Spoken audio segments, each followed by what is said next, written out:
Topic है वैद्युत क्षेत्र, इलेक्ट्रिक फील्ड, इलेक्ट्रिक फील्ड। तो वैद्युत क्षेत्र क्या होता है पहले इसे समझ लो, फिर इसकी परिभाषा लिखाई जाएगी। देखो, वैद्युत आवेश के बारे में सभी जानते हैं। सपोज कीजिए ये क्या है, कोई वैद्युत आवेश है। क्या है? कोई वैद्युत आवेश। सपोज करोगे कैसा है? पॉजिटिव है। वैद्युत आवेश यानी कोई सा भी वैद्युत आवेश हो सकता है, पॉजिटिव भी हो सकता है और निगेटिव भी हो सकता है। किसी भी वैद्युत आवेश के चारों ओर का वह क्षेत्र, किसी भी वैद्युत आवेश के चारों ओर का वह क्षेत्र जिसमें कोई अन्य आवेश आकर्षण या प्रतिकर्षण बल का अनुभव करता है। क्या करता है? आकर्षण या प्रतिकर्षण बल का अनुभव करता है। क्या कहलाता है? वैद्युत क्षेत्र कहलाता है। देखो होता कैसे है, सपोज करोगे प्लस क्यू आवेश है, तो अगर ये कोई प्लस क्यू आवेश है तो इससे क्या होंगी? वैद्युत बल रेखाएं निकलती हैं। क्या निकलती हैं? वैद्युत बल रेखाएं निकलती हैं इस तरीके से। अब जब ये वैद्युत बल रेखाएं निकलती हैं तो अगर हम इसके पास कोई सा भी आवेश लेके आ रहे हैं, चाहे तो हम प्लस क्यू लेके आ रहे हैं और चाहे क्या लेके आ रहे हैं, माइनस क्यू आवेश लेके आ रहे हैं, तो तुम्हें सबको पता है अगर हम किसी प्लस क्यू के पास प्लस क्यू ही आवेश लेकर आते हैं तो उसमें क्या होता है? प्रतिकर्षण होता है। अगर हम किसी प्लस आवेश के पास माइनस क्यू आवेश लेके आते हैं तो उसमें क्या होता है? आकर्षण होता है। अब जहां से ये होना शुरू हो जाता है, जहां से क्या होता है? ये किसका अनुभव करने लगता है? ये बल का अनुभव करने लगता है। जैसे देखो ये चीजें तो ऐसी होती हैं, आवेश है, दिखाई तो देता नहीं है, इलेक्ट्रॉन को किसी ने नहीं देखा तो पता कैसे चलेगा कि किसी इलेक्ट्रॉन के पास कोई प्रोटॉन आ रहा है? तो जनरल सा एक एक्सपेरिमेंट चाहे तो तुम करके देख सकते हो, किसका? जैसे मैग्नेट का होता है, देखा होगा मैग्नेट के पास कि जैसे ही एक मैग्नेट के पास हम दूसरी लेके आते हैं तो क्या होता है? कुछ दूर पहले से ही ऐसा अनुभव होने लगता है जैसे वो अपनी ओर को क्या कर रहा है? अट्रैक्ट कर रहा है, या क्या कर रहा है? रिपेल कर रहा है। तो वो दिखाई दे रहा है। मैग्नेट क्या होगी? तुम्हें उसकी ओर को खिसकती हुई दिखाई देगी, या ऐसा लगेगा जैसे इस पे फोर्स क्या लग रहा है? अपोजिट डायरेक्शन में लग रहा है। तो जहां से वो स्टार्ट हो जाता है, तो यहां हम बात किसकी कर रहे हैं? आवेश की। तो आवेश के पास जब कोई दूसरा आवेश होता है तो क्या करता है वो? या तो आकर्षण का अनुभव करता है या प्रतिकर्षण का, जहां से वो करना शुरू कर देता है। और ये चारों ओर को ही होगा, तो चारों ओर को मान लीजिए यहां से यहां तक ये क्या कर रहा है? करना शुरू कर देता है। तो यही क्या हुआ? इस वैद्युत आवेश का क्या कहलाएगा? ये वैद्युत क्षेत्र कहलाएगा, जिसमें कोई अन्य आवेश आकर्षण या प्रतिकर्षण का करता है, अनुभव करता है। लगता क्या है? बल लगता है। भी बल ही तो लगेगा, या तो अट्रैक्ट करेगा या क्या करेगा? रिपेल करेगा। तो वो बल ही होता है जो इसे क्या करता है? अट्रैक्ट करता है, जिसे हम क्या कहते हैं? वैद्युत बल भी कहते हैं। तो लिखो परिभाषा, लिखिए, किसी वैद्युत आवेश के चारों ओर का, किसी वैद्युत आवेश के चारों ओर का वह क्षेत्र जिसमें कोई अन्य आवेश, जिसमें कोई अन्य आवेश आकर्षण या प्रतिकर्षण का, आकर्षण या प्रतिकर्षण का अनुभव करता है, आकर्षण या प्रतिकर्षण का अनुभव करता है,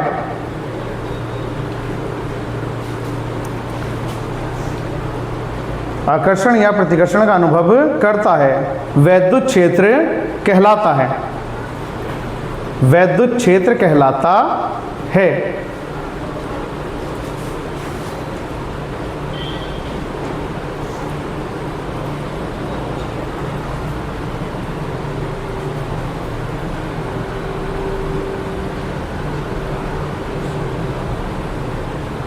लिख लिया सबने? लिखो अब नेक्स्ट टॉपिक लिखिए, वैद्युत बल रेखाएं।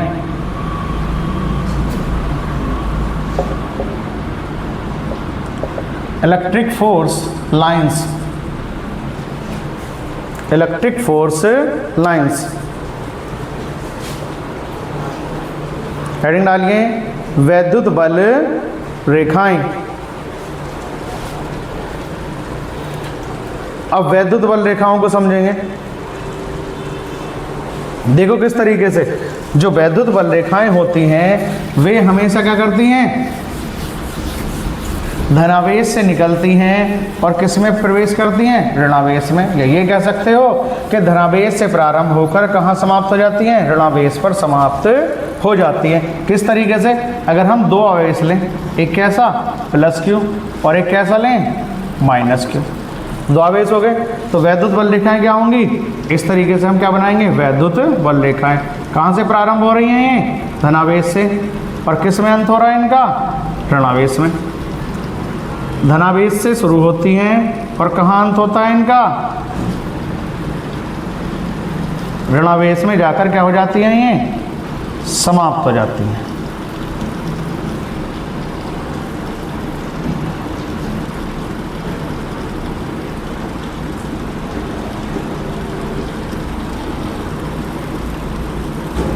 तो पहले परिभाषा लिख लेंगे इसकी, लिखिए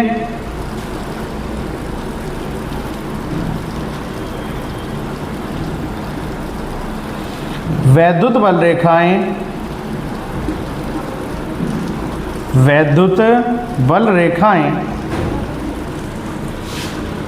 वैद्युत क्षेत्र में, वैद्युत बल रेखाएं वैद्युत क्षेत्र में खींचा गया वह काल्पनिक निष्कोण वक्र है। वैद्युत बल रेखाएं वैद्युत क्षेत्र में खींचा गया वह काल्पनिक निष्कोण वक्र है जिस पर कोई धन परीक्षण आवेश, जिस पर कोई धन परीक्षण आवेश चलने का प्रयत्न करता है, जिस पर कोई धन परीक्षण आवेश चलने का प्रयत्न करता है। अब इसमें एक शब्द आया है धन परीक्षण आवेश, क्या आया है, धन परीक्षण आवेश।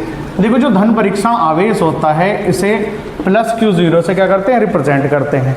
ये बहुत ही क्या होता है, सूक्ष्म होता है, इसका कोई अपना वैद्युत क्षेत्र नहीं होता है, ना ही ये किसी दूसरे आवेश के वैद्युत क्षेत्र को प्रवाहित करता है। केवल ये क्या है, एक काल्पनिक आवेश है जो कि बहुत ही छोटा होता है। तो इसी को हम क्या कहते हैं, धन परीक्षण आवेश कहते हैं। तो डेफिनेशन होगी पूरी, क्या बताइए कि वैद्युत बल रेखाएं वैद्युत क्षेत्र में खींचा गया वह काल्पनिक निष्कोण वक्र है।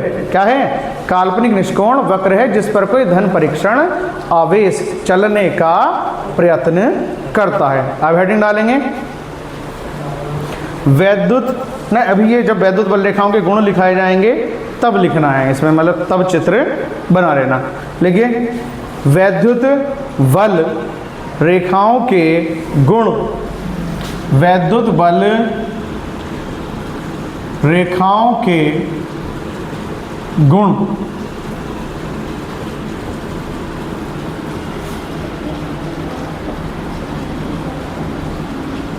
Properties of electric force lines, properties of electric force lines.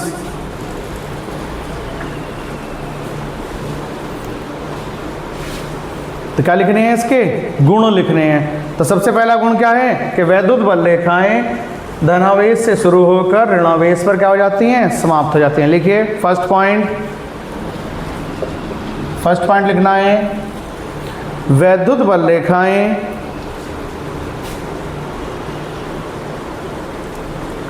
धनावेश से प्रारंभ होकर ऋणावेश पर समाप्त हो जाती हैं। धनावेश से प्रारंभ होकर ऋणावेश पर समाप्त हो जाती हैं, ऋणावेश पर समाप्त हो जाती हैं। सेकंड पॉइंट,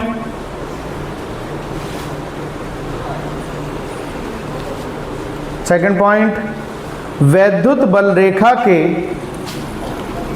वैद्युत बल रेखा के, वैद्युत बल रेखा के किसी भी बिंदु पर खींची गई स्पर्श रेखा, किसी भी बिंदु पर खींची गई स्पर्श रेखा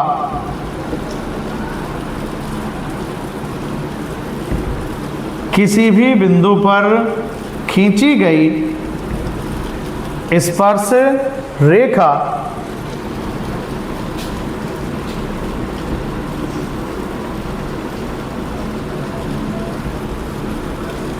किसी भी बिंदु पर खींची गई स्पर्श रेखा उस बिंदु पर वैद्युत क्षेत्र की दिशा को प्रदर्शित करती है। उस बिंदु पर वैद्युत क्षेत्र की दिशा को प्रदर्शित करती है। देखो क्या बताया गया है, ये क्या है, एक बल रेखा है और इस पे क्या लिया है हमने, एक बिंदु P लिया है और दूसरा बिंदु क्या लिया है, Q लिया है। अगर हम बिंदु P पर क्या खींच रहे हैं, एक स्पर्श रेखा खींच रहे हैं। किस पर, बिंदु P पर क्या खींची गई है, एक स्पर्श रेखा, और यहाँ किस पर खींची गई है स्पर्श रेखा, बिंदु Q पर। तो क्या बताया गया है, बल रेखा के किसी भी बिंदु पर खींची गई स्पर्श रेखा। ये क्या है, बल रेखा है, कोई सा बिंदु ले सकते हो। एक बिंदु मान लो यहाँ लिया तुमने और इस पर क्या खींच दो, एक स्पर्श रेखा खींच दो। तो यह इस बिंदु पर क्या करेगी, वैद्युत क्षेत्र की दिशा को प्रदर्शित करती है। ऐसे ही यहाँ बिंदु P पर हमने क्या कर दी, स्पर्श रेखा खींच दी, तो कितना आ जाएगा, ये वैद्युत क्षेत्र की दिशा कितनी हो जाएगी, EP। यहाँ Q पे लिया है तो यहाँ भी एक स्पर्श रेखा खींच दी, तो ये क्या रिप्रेजेंट करेगी, EQ को रिप्रेजेंट करेगी। यानी किसी भी बिंदु पर खींची गई स्पर्श रेखा उस बिंदु पर वैद्युत क्षेत्र की दिशा को क्या करती है, रिप्रेजेंट करती है। Next point number 3, point number 3,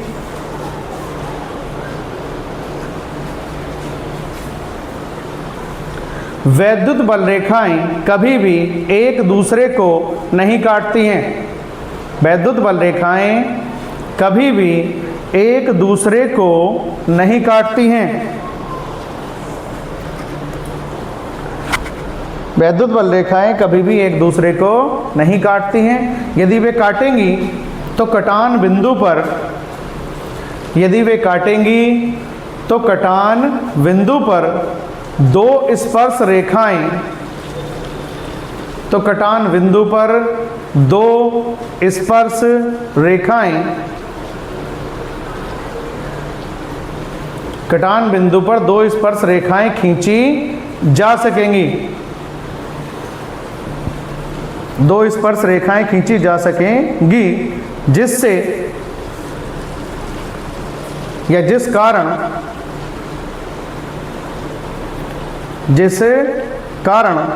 एक ही बिंदु पर, जिस कारण एक ही बिंदु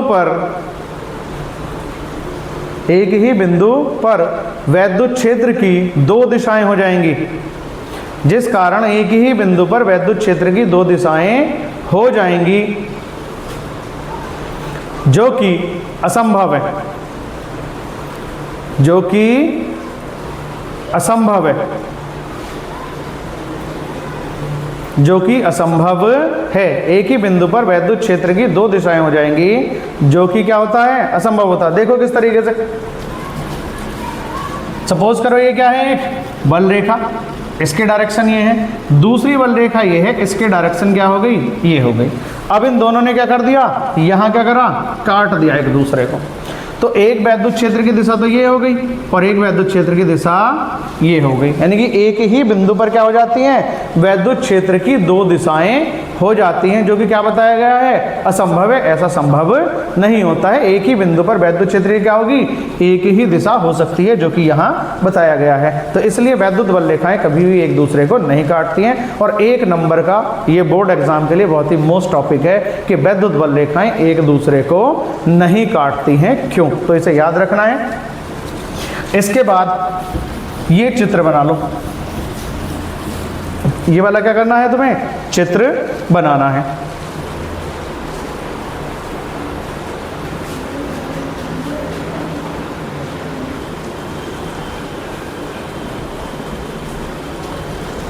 पॉइंट नंबर 4 लिखिए, ये भी बहुत ही मोस्ट है, कई जगह तुम्हें इसका यूज करना पड़ेगा।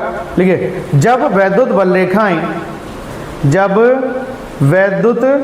रेखाएं एक दूसरे के समांतर व समदूरस्थ होती हैं, जब वैद्युत बल रेखाएं एक दूसरे के समांतर व समदूरस्थ, यानी कि समान दूरी पर क्या होती हैं, स्थित होती हैं, तो वह एक समान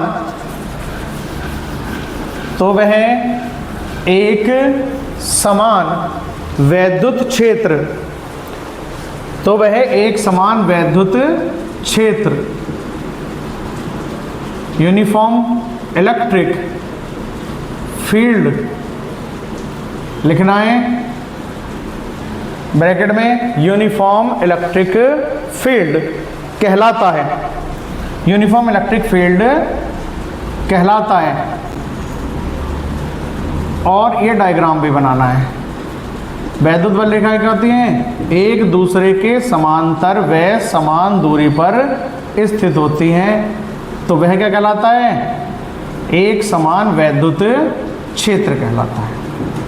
ये किसके डायरेक्शन है, वैद्युत क्षेत्र के, यानी कि वैद्युत बल रेखाएं एक दूसरे क्या हैं, समांतर हैं और समान दूरी पर स्थित हैं। तो लाइनों के ऊपर ही क्या करनी है, लाइनें खींच देनी है, ये कहलाएगा। इसके नीचे लिख देना यूनिफॉर्म इलेक्ट्रिक फील्ड, इसके ही नीचे लिख देंगे क्या, यूनिफॉर्म इलेक्ट्रिक फील्ड।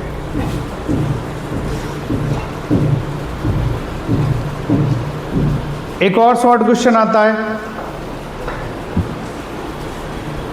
लिखिए, नोट करके लिख लेंगे। एक शॉर्ट क्वेश्चन और आता है इसमें, ये तो सबने बना ही लिया होगा, लिखेंगे नोट करके,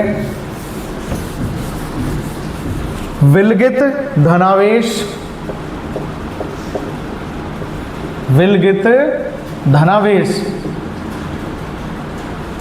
आइसोलेटेड पॉजिटिव चार्ज, विलगित धनावेश तथा ऋणावेश, विलगित धनावेश तथा ऋणावेश, ऋणावेश के आगे ब्रैकेट में लिख देना, कैसे लिखोगे, निगेटिव चार्ज, विलगित धनावेश तथा विलगित ऋणावेश के लिए वैद्युत बल रेखाएं, positive charge and negative charge के लिए वैद्युत बल रेखाएं। विलगित का मतलब समझते हो, विलगित का मतलब क्या होता है कि ऐसा आवेश जिसे किसी से कोई भी लेना देना नहीं होता है, वो अपने आप तक ही क्या होता है, सीमित होता है। बहुत से लोग देखे होंगे आस पड़ोस में या गांव में, क्या करते हैं, उन्हें किसी से कोई मतलब नहीं है, वे क्या रहते हैं, अपने तक ही सीमित रहते हैं, किसी से कोई लेने देना नहीं होता। तो ऐसे को हम क्या कहते हैं, आइसोलेटेड, यानी कि जो अकेला है अपने आप में ही खुश होता है, तो उसे हम क्या कहते हैं, आइसोलेटेड कहते हैं। अब देखो क्या बनाना है हमें, एक तो प्लस क्यू के लिए खींचनी है और एक किसके लिए, माइनस क्यू, यानी कि सिंगल सिंगल अब क्या हो जाएंगे, अलग अलग हो जाएंगे, तो वो क्या कहलाएंगे, विलगित धनावेश और विलगित ऋणावेश। तो लाइनें बिल्कुल सीधी खींचनी है। फिजिक्स में चित्र बनाने के लिए हमेशा तुम्हारे पास क्या होना चाहिए, एक स्केल होना चाहिए, क्योंकि जितने भी चित्र बनते हैं सभी में क्या खींची जानी है, सीधी सीधी लाइन से ही खींची जानी है। तो सभी के पास क्या होना चाहिए, एक स्केल होना चाहिए, छोटे वाला, आराम से बैग में आ जाता है। हमेशा जब भी चित्र बनाओ उसका यूज करो और उसी से ही क्या करनी है, लाइंस खींचनी है। देखो ये लाइंस खींची, यहाँ भी लाइंस खींची हैं, तो लाइंस क्या खींचनी है, हमेशा सीधी खींचनी है। अगर तिरछी हो जाएंगी तो चित्र क्या हो जाता है, गलत हो जाता है। तो इसलिए क्या करना होता है, हमेशा तुम्हारे पास बैग में क्या होना चाहिए, एक स्केल होना चाहिए, ताकि तुम चित्र को क्या बना सको, ठीक से बिल्कुल लाइनें सीधी खींच सको। तो इस तरीके से क्या खींच देनी है, इसमें लाइन खींच देनी है। अब देखो थोड़ी देर पहले चित्र बनाया था, समझने के लिए से क्या करना, विलगित का मतलब, इससे बल रेखाएं क्या होती हैं, निकलती हुई दिखाई देंगी। निकलती हुई मतलब के बाहर की ओर को, जो तुमने पिछली बार चित्र बनाया था उसी से याद करो, क्या बताया था कि धनावेश से निकलती हैं। तो जब सिंगल बनाओगे तो उससे भी क्या दिखाओगे, निकलती हुई दिखाओगे।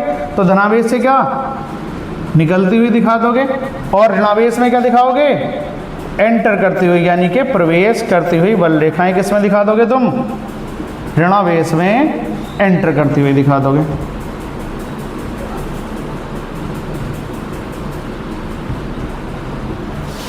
ऋणावेश में प्रवेश करते हुए दिखा दोगे इस तरीके से। ये क्या कर रही हैं, एंटर कर रही हैं। तो 1 नंबर में ये बोर्ड एग्जाम के लिए शॉर्ट क्वेश्चन है क्या कि विलगित धनावेश और विलगित ऋणावेश के लिए क्या करनी है, तुम्हें वैद्युत बल रेखाएं खींचनी है। और किसी भी पृष्ठ, अगर हम किसी भी पृष्ठ को क्या दे रहे हैं, आवेश क्यों दे रहे हैं, तो वैद्युत बल रेखाएं तो उसी से भी निकलेंगी। तो हमेशा क्या होती है, वे पृष्ठ के हमेशा लंबवत होती हैं। मतलब ये कि सपोज करो कि यहाँ कोई पॉइंट लो और इस पर क्या खींच दो, स्पर्श से खींच दो, तो एंगल कितने का बन जाएगा, 90 डिग्री का। कि वैद्युत बल रेखाएं हमेशा क्या होती हैं, किसी भी पृष्ठ से जब निकलती हैं तो क्या होती हैं, किसी भी बिंदु के अभिलंबित होती हैं। तो ये वैद्युत बल रेखाएं बनानी है। इसके नीचे क्या लिख दोगे, विलगित धनावेश, या इंग्लिश में लिख लो, क्या लिखोगे, आइसोलेटेड पॉजिटिव चार्ज, और यहां क्या लिख दोगे, isolated negative charge. Isolated positive charge और आइसोलेटेड क्या हो जाएगा, ये नेगेटिव चार्ज हो जाएगा। दोनों का चित्र बनाओ जल्दी से। इसके बाद तुम्हारा टॉपिक शुरू होगा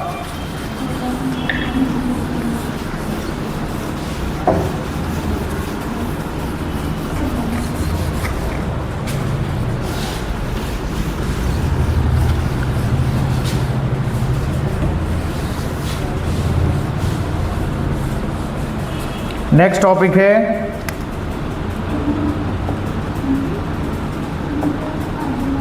वैद्युत क्षेत्र की तीव्रता। नेक्स्ट टॉपिक लिखेंगे जल्दी से, intensity of electric field. Intensity of electric field, intensity of electric field. 1 number के लिए ये बहुत ही मोस्ट टॉपिक होता है। इसकी डेफिनेशन भले ही नहीं आती है, लेकिन इसका 1 नंबर का ऑब्जेक्टिव के वैद्युत क्षेत्र की तीव्रता का मात्रक कितना होता है, या वैद्युत क्षेत्र की तीव्रता की बीमा कितनी होती है, वो बहुत ही मोस्ट होता है। तो क्या लिखेंगे, वैद्युत क्षेत्र की तीव्रता। चित्र बन गया होगा सबका, लिखो फिर अब जल्दी से, वैद्युत क्षेत्र की तीव्रता। वैद्युत क्षेत्र की तीव्रता, इंटेंसिटी ऑफ इलेक्ट्रिक फील्ड।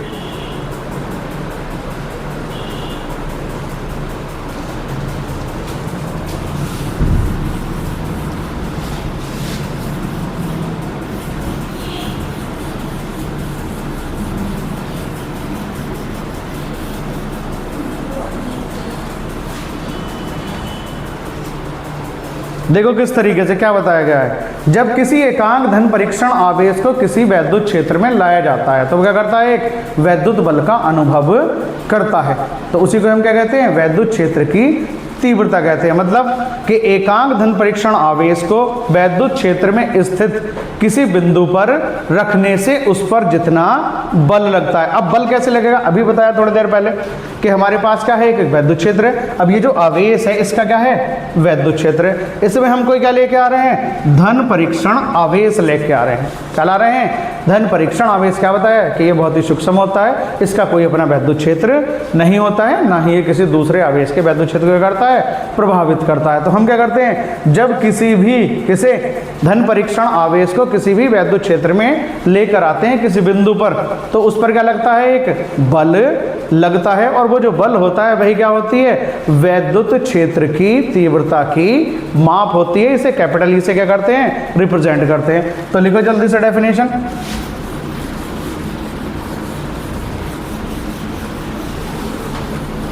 वैद्युत क्षेत्र की तीव्रता की परिभाषा लिखिए। देखिए, एकांक धन परीक्षण आवेश को, एकांक धन परीक्षण आवेश को वैद्युत क्षेत्र के भीतर स्थित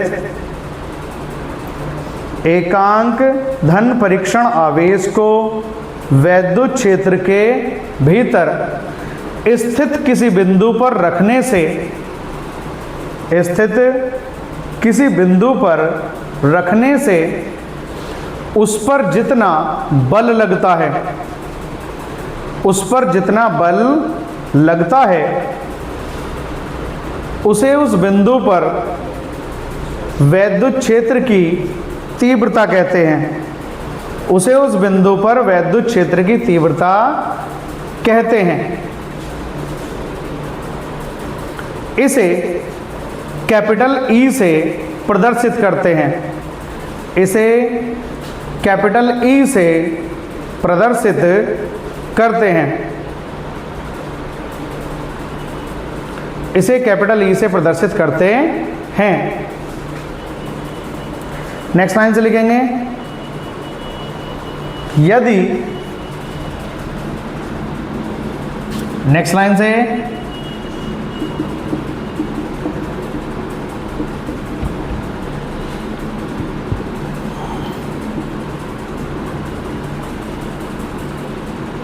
यदि धन परीक्षण आवेश प्लस Q0 को, यदि धन परीक्षण आवेश प्लस Q0 को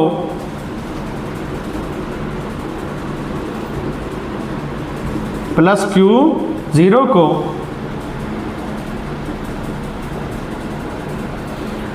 प्लस Q0 को वैद्युत क्षेत्र के किसी बिंदु पर रखने से, प्लस Q0 को वैद्युत क्षेत्र के किसी बिंदु पर रखने से उस पर लगने वाला बल, उस पर लगने वाला बल कैपिटल F है, उस पर लगने वाला बल कैपिटल F है, तो उस बिंदु पर वैद्युत क्षेत्र की तीव्रता, लगने वाला बल कैपिटल F है, तब उस बिंदु पर वैद्युत क्षेत्र की तीव्रता, वैद्युत क्षेत्र की तीव्रता। नेक्स्ट लाइन से आ जाएंगे, E इज इक्वल टू हो जाएगा F अपॉन Q0। कितना हो जाएगा? E is equal to F upon Q0। E is equal to F upon Q0 लिख लिया। अब देखो किस तरीके से, ये क्या है? पॉजिटिव प्लेट है और ये क्या है? एक नेगेटिव प्लेट है। तो वैद्युत बल रेखाएं अभी बताइए क्या होती हैं? पॉजिटिव से निकलती हैं और निगेटिव में क्या कर जाती हैं? प्रवेश कर जाती हैं। तो एक प्लेट पॉजिटिव ली हमने, क्या ली? एक प्लेट कैसे ले ली? निगेटिव ली। तो वैद्युत क्षेत्र स्थापित कहाँ होगा? यहाँ से यहाँ की ओर। अब इसमें हमने कोई क्या रख दिया? आवेशित कण रख दिया। क्या रखा है? आवेशित कण। ये क्या हुआ? एक आवेशित कण हो गया। कैसा हुआ? आवेशित। आवेशित कैसा? मान लो कि यहाँ क्या है? माइनस क्यू है। माइनस क्यू का मतलब कि कोई सपोज करोगे कण कैसा है? इलेक्ट्रॉन है। कैसा है? इलेक्ट्रॉन है। या इसे इस तरीके से ना कह के इसे गोल बना लो और बीच में क्या लिख दो? माइनस लिख दो कि ये क्या है? माइनस। और माइनस आवेश किस पे होता है? इलेक्ट्रॉन पर होता है। तो हमने क्या रखा है? इसे किसी वैद्युत क्षेत्र में रख दिया है। तो जब वैद्युत क्षेत्र में रखेंगे तो बाहर mg कहाँ लगता है? हमेशा नीचे की ओर को। और ये प्लेट कैसी है? ऊपर पॉजिटिव की। ये प्लेट कैसी है? ऊपर पॉजिटिव प्लेट है। तो इस पर क्या लगेगा? बल कहाँ लगेगा? ऊपर की ओर को लगेगा। बल क्या लगेगा? हमेशा ऊपर की ही ओर को लगेगा। अब चाहे सपोज करोगे कोई गति करता हुआ आ रहा है, कण इसमें एंटर करता है, तो जब ये एंटर करेगा इसमें तो तब उसकी दिशा क्या हो जाएगी? इधर की ओर कोई तो होगी। अगर कोई कण आ रहा है और कैसा है वो? निगेटिव है। या कोई कण क्या आ रहा है? इलेक्ट्रॉन आ रहा है। तो जब इसमें गति करेगा तो वो कहाँ पहुंच जाएगा? प्लस की ओर को पहुंच जाएगा। माइनस की ओर थोड़ा ना पहुंचेगा, क्योंकि वो खुद क्या है? निगेटिव है। तो जब भी कोई आवेशित कण क्या कहाँ रखा जाता है? या प्रवेश करता है किसमें? वैद्युत क्षेत्र में प्रवेश करता है, तो क्या हो जाता है? उस पर क्या लगेगा? एक बल लगेगा। क्या लगेगा? उस पर बल लगेगा। उसकी दिशा कहाँ को होगी? कहाँ को जाएगा वो? पॉजिटिव प्लेट की ओर को ही एंटर करेगा। अगर गति करता हुआ रहा तो यहाँ भी कहाँ जाएगा, ऊपर की ओर को। अगर वो स्थिर करना है तो स्थिर कैसे करोगे, भार उसका mg कहाँ लगेगा, नीचे की ओर को, और QE कहाँ हो जाएगा, ऊपर की ओर को। तो ये क्या हो गया, एक संतुलन की स्थिति में हो जाता है। तो क्या बताया गया है, विद्युत क्षेत्र की परिभाषा क्या बताई गई है, तो E इजिकल टू कितना होता है, F अपॉन Q0, और यहाँ से क्या बना है, F is equal to E into कितना होता है, Q0, और Q0 की वैल्यू कितनी बताई है तुम्हें, 1। Q0 की वैल्यू कितनी बताई, 1 बताई है। तो ये जो बल है यही क्या है, वैद्युत क्षेत्र की तीव्रता की माप होती है, यानी कि जितना बल लगता है एकांक धन परीक्षण आवेश पर उतनी ही क्या होती है, वैद्युत क्षेत्र की तीव्रता होती है। तो कन्फर्म है। ये लिखिए नेक्स्ट लाइन से, वैद्युत क्षेत्र की तीव्रता, नेक्स्ट लाइन से लिखेंगे, वैद्युत क्षेत्र की तीव्रता एक सदिश राशि है। वैद्युत क्षेत्र की तीव्रता एक सदिश राशि है जिसका मात्रक न्यूटन प्रति कूलाम होता है। वैद्युत क्षेत्र की तीव्रता एक सदिश राशि है जिसका मात्रक न्यूटन प्रति कूलाम होता है, जिसका मात्रक न्यूटन प्रति कूलाम होता है। अब इसकी बीमा भी निकाल लो, किसकी, नेक्स्ट लाइन में लिखेंगे, वैद्युत क्षेत्र की तीव्रता की क्या निकालोगे, बीमा। एक तो इसका मात्रक E is equal to F upon Q0 कितना है, E is equal to F upon Q0 newton प्रति कूलाम। एक नंबर में ऑब्जेक्टिव टाइप में आता है कि वैद्युत क्षेत्र की तीव्रता का मात्रक है, लेकिन ऑप्शन में न्यूटन प्रति कूलाम नहीं होता है। क्या नहीं होता ऑप्शन में, न्यूटन प्रति कूलाम नहीं होता। वहां क्या मिलेगा तुम्हें, वोल्ट प्रति मीटर मिलेगा। अब पहला चैप्टर चल रहा है, वोल्ट प्रति मीटर के बारे में तो तुम्हें पता नहीं है, तो इसके बाद एक चैप्टर आएगा वैद्युत विभव। वैद्युत विभव में बताया जाएगा कि E इजिकल टू जो होता है वो V अपॉन डी के बराबर होता है। और ये जो V अपॉन डी आता है किससे आता है, विभव प्रवणता से आता है, यानी कि वैद्युत क्षेत्र की जो तीव्रता होती है वो विभव प्रवणता के बराबर होती है। यानी कि इंटेंसिटी जो इलेक्ट्रिक फील्ड होती है वो किसके, पोटेंशियल ग्रेडियंट के बराबर होती है। तो वहां से क्या आएगा, वोल्ट प्रति मीटर आ जाएगा। ये मात्रा कितना आएगा, वोल्ट प्रति मीटर।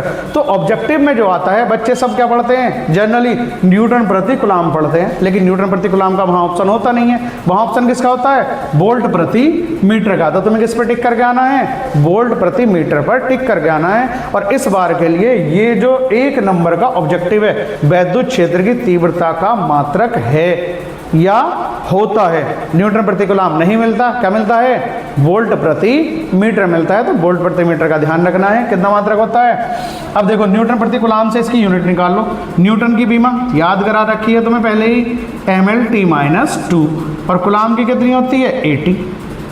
नोट कर लो इसे, तो कितनी बनेगी, mL/t-3A-1।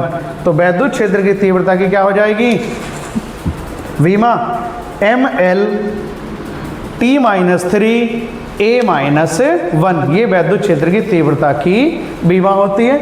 और न्यूटन प्रति कूलाम क्या है, इसका मात्रक है, लेकिन दूसरा भी याद रखना है, कितना होता है, वोल्ट प्रति मीटर होता है, जो कि एक नंबर के ऑब्जेक्टिव टाइप में बहुत ही आता है। तो क्लियर है। अब इसी में कोई थोड़ा सा नोट करके लिख लो, क्योंकि अगर वैद्युत क्षेत्र की तीव्रता की केवल परिभाषा आती है तो परिभाषा तक लिख के आओ और काम खत्म कर दो। ये जो तुमने नेक्स्ट लाइन में से लिखा है ना, वैद्युत क्षेत्र की तीव्रता की बीमा, इसे भी नोट में डाल देना। इसे भी किस में लिखना है, नोट में लिखना है। नोट नंबर 1 है, कौन सा, ध्यान दो यहाँ, नोट लिखना है 1, वैद्युत क्षेत्र की तीव्रता की बीमा। इसे भी किस में लिखना है, नोट में ही लिखना है। अब नोट में ही दूसरा लिख लो,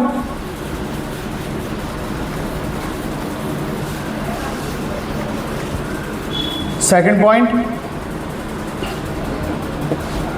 लिखिए, वैद्युत क्षेत्र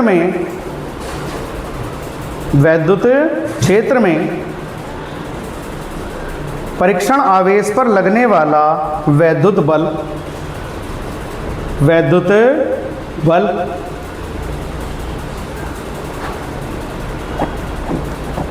वैद्युत बल।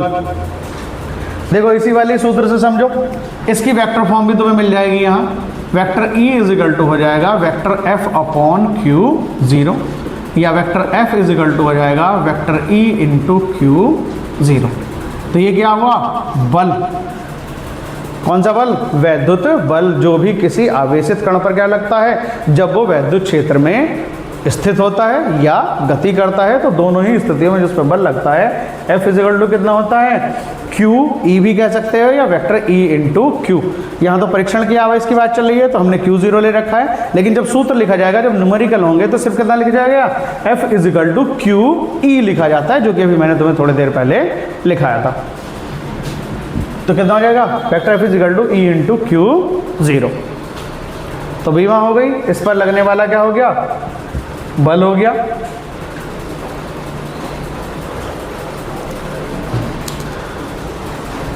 अब लिखिए नेक्स्ट टॉपिक,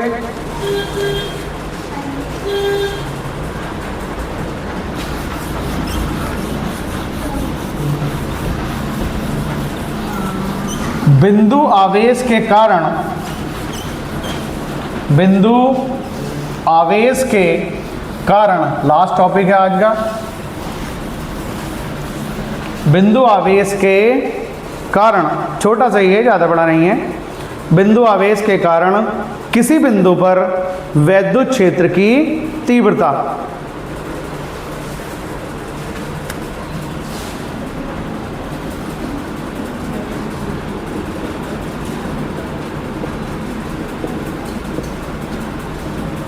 बिंदु आवेश के कारण वैद्युत क्षेत्र की तीव्रता,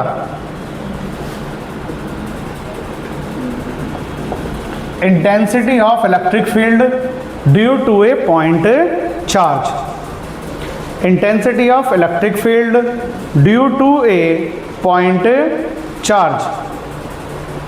लिख लिया? लिखो।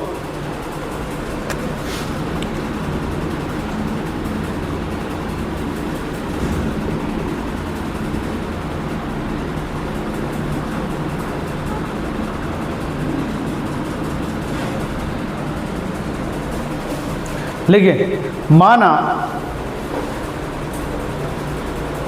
आवेश प्लस Q, माना आवेश प्लस Q, माना आवेश प्लस Q किसी बिंदु O पर, किसी बिंदु O पर स्थित है, किसी बिंदु O पर स्थित है,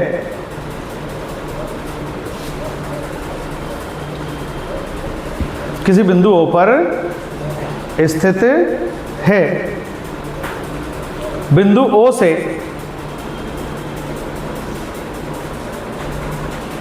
बिंदु O से स्मॉल r दूरी पर, बिंदु O से स्मॉल r दूरी पर कोई बिंदु P है जिस पर वैद्युत क्षेत्र की तीव्रता ज्ञात करनी है।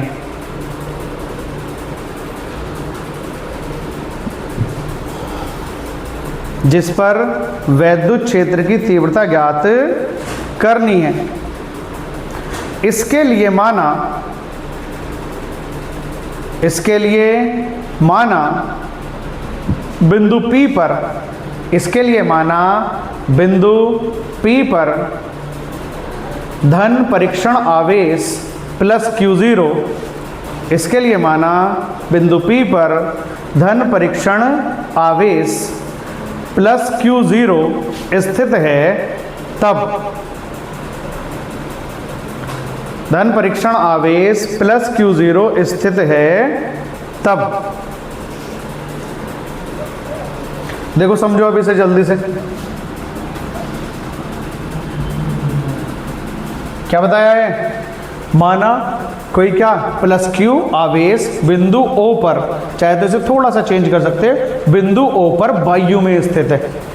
तो बिंदु O पर के बाद चाहे तो जहां लिखा है पर के बाद क्या लगा देंगे, वायु लगा देंगे। बिंदु ओ पर वायु में स्थित है और बिंदु ओ से स्मॉल आर दूरी पर, कितनी दूरी पर, बिंदु ओ से स्मॉल आर दूरी पर कोई बिंदु क्या है, पी है, जिस पर वैद्युत क्षेत्र की तीव्रता ज्ञात करनी है। तो वैद्युत क्षेत्र की तीव्रता के आगे क्या लगा दो, क्वेश्चन मार्क, द्वारा से समझो। माना कोई बिंदु, माना कोई आवेश प्लस क्यू बिंदु ओ पर वायु में स्थित है, बिंदु ओ से स्मॉल आर दूरी पर कोई बिंदु क्या है, पी है, जिस पर वैद्युत क्षेत्र की तीव्रता ज्ञात करनी है। तो इसके लिए हम क्या मानते हैं, इसके लिए माना बिंदु पी पर क्या स्थित है, एक धन परीक्षण आवेश कितना, प्लस क्यू जीरो स्थित है। क्यों लिया, अब देखो इसे समझो, लेने का भी क्या तरीका है, इधर को देख लो, फॉर्मूला कितना होता है, E upon E is equal to F upon Q zero. Q zero हमने ऑलरेडी मान लिया है, तो हमें क्या चाहिए, वैद्युत बल चाहिए। और वैद्युत बल क्या यूज होगा इसमें, कूलॉम का नियम इसमें यूज होना है। और कूलॉम के नियम को सिद्ध करने के लिए, लिखने के लिए हमें कितने आवेश चाहिए होते हैं, दो, एक Q1 और एक दूसरा क्या, Q2। तो इसलिए हमने क्या कर लिया है, एक आवेश प्लस Q लिया है और दूसरा क्या लिया है, प्लस Q0 लिया है।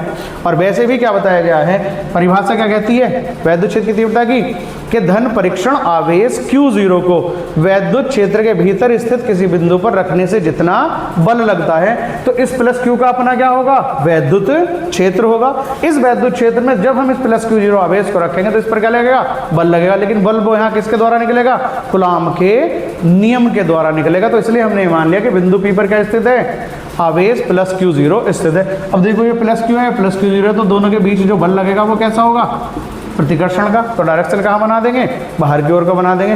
तो पहले चित्र बनाएंगे और चित्र बनाने के बाद क्या लिखेंगे, ध्यान से देखो, यहाँ आवेश प्लस Q के कारण किस पर,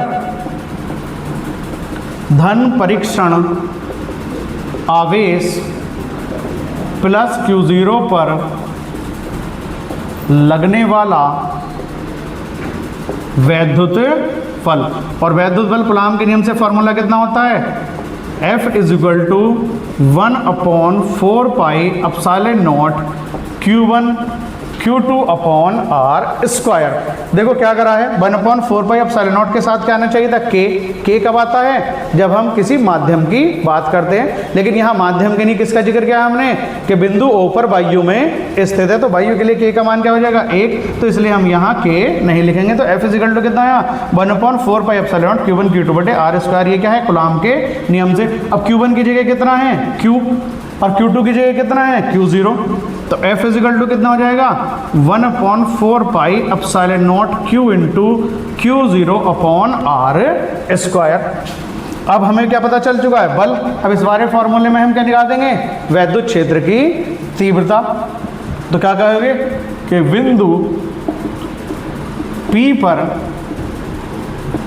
वैद्युत क्षेत्र की तीव्रता, और वैद्युत क्षेत्र की तीव्रता का formula E is equal to F upon कितना होता है, Q0। F की वैल्यू लगा दो, ये वाली उठा के कहाँ रख देंगे, यहाँ। तो कितनी आएगी, 1/4πε0 Q into Q0 upon R square और इंटू Q0। Q0 से Q0 हुआ cancel. E is equal to कितना आया, 1/4πε0 Q अपॉन आर स्क्वायर। ये क्या है, बिंदु आवेश के कारण। देखो एक लाइन समझो दोबारा से, बिंदु आवेश के कारण किसी बिंदु पर, बिंदु आवेश ये क्या है, एक छोटा सा होता है, बहुत ही छोटा सा बिंदु आवेश होता है। इस बिंदु आवेश के कारण इस बिंदु पर क्या है, ये वैद्युत क्षेत्र की तीव्रता है। लेकिन हेडिंग को शॉर्ट में लिखा दिया जाता है, बिंदु आवेश के कारण वैद्युत क्षेत्र की तीव्रता। वरना क्या कहा जाता है इसे, बिंदु आवेश के कारण किसी बिंदु पर वैद्युत क्षेत्र की तीव्रता, intensity of electric field at a point due to a point charge. इस तरीके से पूरी हेडिंग ये बन जाती है। तो ये तुम्हारा सिद्ध हो चुका है, E is equal to 1/4πε0 Q upon R square. इस सूत्र का न्यूमेरिकल में यूज जब करना है जब क्या दे रखा हो, दूरी दे रखी हो। और इस वाले फॉर्मूले का यूज क्या करना है, जब क्या दे रखा हो, बल दे रखा हो। तो इसमें बल की आवश्यकता नहीं है। यहाँ जो वैद्युत क्षेत्र की तीव्रता है वो किस किस पर डिपेंड कर रही है, एक तो आवेश पर डिपेंड कर रही है और दूसरा किस पर डिपेंड कर रही है, दूरी पर डिपेंड करती है, यानी कि ई समानुपाती हो जाता है Q अपॉन आर स्क्वायर। तो जैसे जैसे आवेश बढ़ेगा वैसे वैसे ही वैद्युत क्षेत्र की तीव्रता बढ़ेगी, और दूरी बढ़ेगी तो वैद्युत क्षेत्र की तीव्रता घटेगी, और दूरी घटेगी तो वैद्युत क्षेत्र की तीव्रता क्या होती है, बढ़ जाती है। कहने का मतलब ये है कि वैद्युत क्षेत्र की तीव्रता जो होती है वो दूरी के वर्ग के क्या होती है, व्युत्क्रमानुपाती होती है। और इससे भी रिलेटेड एक क्वेश्चन आता है, उसमें यह होता है कि वैद्युत क्षेत्र की तीव्रता निर्भर करती है किस किस पर। एक तो होता है बिंदु आवेश के कारण, एक रेखीय आवेश के कारण, दो हो गए, एक बिंदु आवेश के कारण होता है, एक रेखीय आवेश के कारण होता है, एक होता है द्विध्रुव के कारण। तो तीन प्रकार से वैद्युत क्षेत्र की तीव्रता डिपेंड किस पे करती है, दूरी r पर डिपेंड करती है, और वो अलग अलग होता है। 3 नंबर में क्वेश्चन तुम्हारा आता है, तो मोस्ट टॉपिक है, नोट करो।